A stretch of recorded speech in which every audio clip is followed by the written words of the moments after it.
Hello everybody and welcome to the kitchen. It sure is hot out there today, isn't it? If you're going outside, make sure you put your suntan lotion on. Put lots of it on. It's really hot today. But welcome to the kitchen. But before we get into the story, I just want to mention something. A couple of days ago, Mary Lynn was making fresh bagels. Oh, we just love fresh bagels. And she made 4 bagels.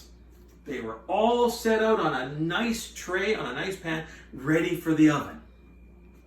So she said, John, when you hear the oven beep, will you put the bagels in? I said, sure, not a problem.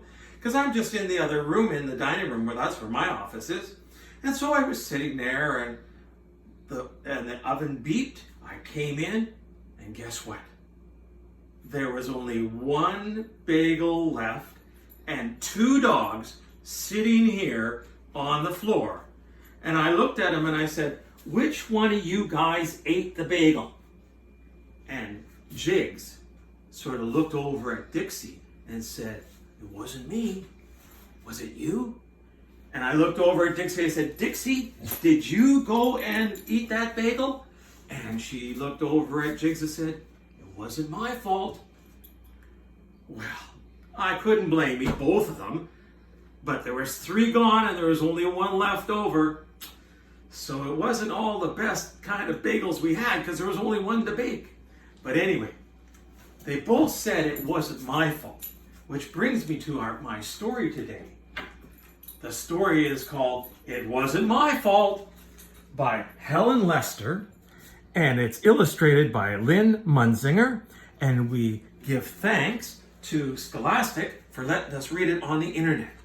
So let's see what this book, It Wasn't My Fault, is all about. Things did not always go well for Merdley Gurdson. Look at this. Look at the kite is in the tree and the string is wrapped around. He's covered in string. Doesn't look like he's had a very good day, does it? He couldn't control the toothpaste. Look at that. It's all over the place. He fell in the waste paper basket. Oh my goodness.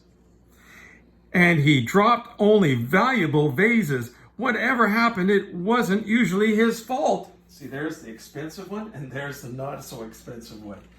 Oh my goodness. Merdley. One day, he went for a walk in his one big new shoe. He had stepped out of the other one. He couldn't remember where. See, he's only wearing 1 shoe. There it is right there, the 1 big shoe, and he's lost the other shoe. My goodness. And he doesn't remember where. How could you not remember where you lose your shoe? Before long, someone laid an egg on Merdley Gurdson's head. Clunk! Look at that, cracked on his head.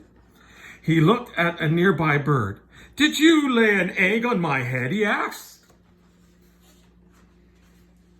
I did, confessed the bird, but it wasn't my fault. A horrible aardvark screamed and scared me. There's the aardvark. And there, I guess he scared the bird, and there's Merdley with the egg on the top of his head. So Merdley Gurdson and the bird went to see the aardvark. So there they're going. He's still missing his shoe. He's got an egg on his head. And there's the aardvark smelling. This looks like smelling like a rose. Eh? Smelling roses? Let's see. Did you scream and scare the bird into laying an egg on Merdley Gurdson's head? They asked. I did, confessed the aardvark, but it wasn't my fault. A nasty pygmy hippo stepped on my tail and a scream just popped out. There's the hippo stepping on his tail. And there he's just, ow! That's kind of scream he had. Together, they went to find the pygmy hippo. Did you step on the aardvark's tail, making him scream and scare the bird into laying an egg on Merdley Gurdson's head? They asked. I did, confessed the pygmy hippo, but it wasn't my fault. I did it by accident when I was getting out of the way of a hopping shoe with long ears. A what? They asked.